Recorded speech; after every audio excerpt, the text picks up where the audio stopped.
Olá. Olha, a gente recebeu uns estudos, umas anotações bem interessantes sobre um tema ah, delicado, né? A discórdia. Especificamente no contexto da fé cristã. Uhum. Vamos dar uma olhada então nesse material? Ele analisa umas passagens-chave, tipo Gálatas 5, Romanos 2, e até a oração de Jesus lá em João 17. Sim, A ideia é tentar entender o que esses textos chamam de discórdia e por que falam tanto em unidade, né? exato.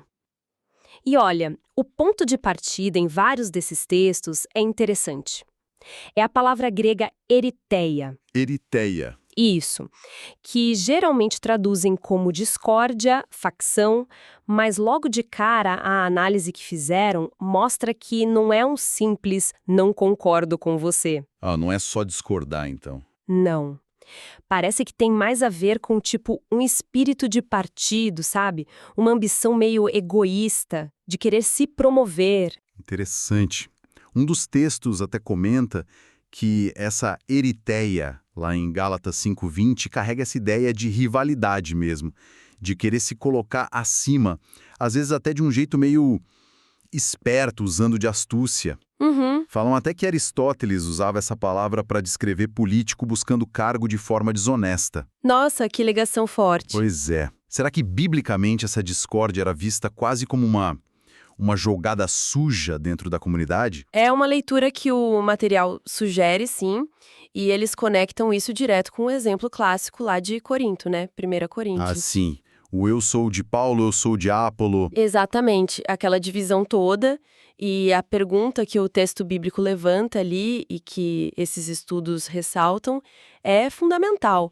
Mas, gente, Cristo está dividido? E a resposta óbvia, né? Não. Claro que não, a ideia de um corpo só, um Senhor só. Essa divisão vai contra a essência. E parece que a coisa fica mais séria ainda. Os textos que a gente está vendo trazem Romanos 2 para a discussão. Ah, Romanos 2 é pesado nesse ponto. Muito. Foca no julgamento, na hipocrisia e na justiça de Deus, que é imparcial. Uma das versões que citaram é bem direta. Qual delas? Algo como: toda vez que você critica alguém, você está, na verdade, se condenando. Nossa, é a imagem do cisco e da trave, né, de Mateus 7. Exatamente. Ver o probleminha do outro e ignorar o problemão em si mesmo. Sim, e o argumento que desenvolvem ali é que essa crítica toda pode ser tipo uma cortina de fumaça, sabe? Para esconder os próprios erros, uma coisa da natureza mais egoísta mesmo. Mas Deus não se engana com isso, né? Não. E o ponto crucial que eles destacam bastante é Romanos 2, versículo 8. Ali, a ira e a indignação de Deus são ligadas diretamente aos facciosos. Facciosos. E a palavra no grego é eritheia, justamente essa. Aqueles que rejeitam a verdade para seguir a injustiça das suas próprias opiniões, dos seus partidarismos. Uau! Essa conexão é realmente forte, puxa. E tem uma analogia que usaram também que eu achei interessante, da história dos espias. Ah, sim, de Números 14. Isso. 10 deles voltam apavorados, né? Focando nos gigantes, no perigo, esquecendo totalmente a promessa de Deus.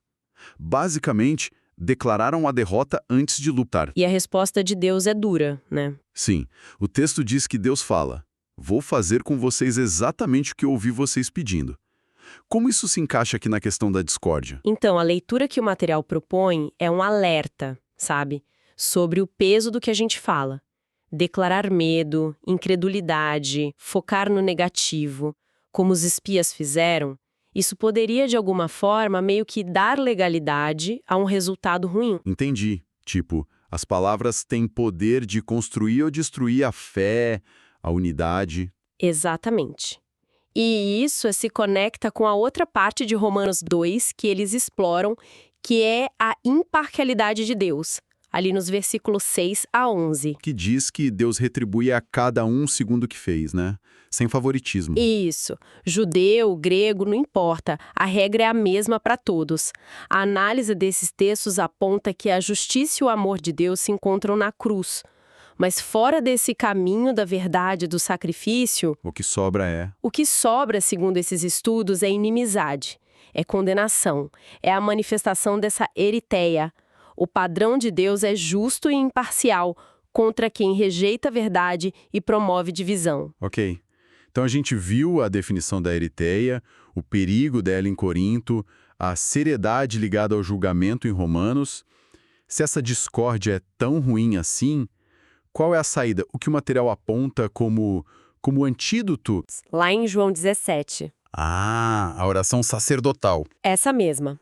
E o ponto-chave é que Jesus não ora só pelos discípulos que estavam ali com ele, Ele ora por quem mais? por todos que viriam a crer nele através da mensagem deles, ou seja, por nós, pela igreja de todos os tempos. E o pedido central dessa oração é a unidade, certo? Exatamente.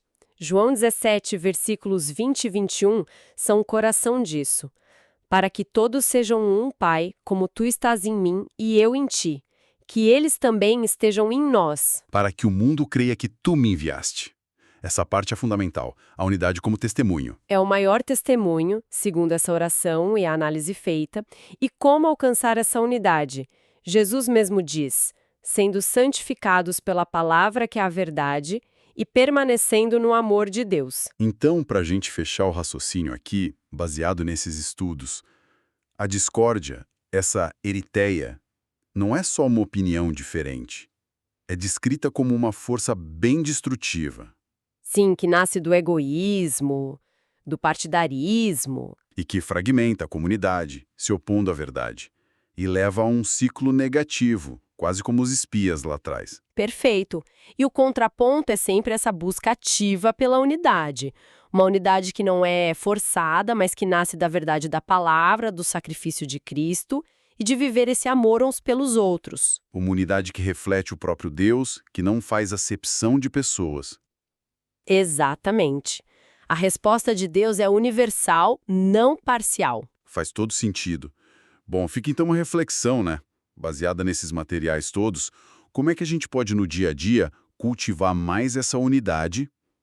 E talvez mais importante, como identificar esses sinais mais sutis desse espírito de eritéia? Uhum. Essa vontade de se promover, de criar divisão nas nossas conversas, nas nossas atitudes, para garantir que o que a gente fala e faz esteja construindo pontes e não muros.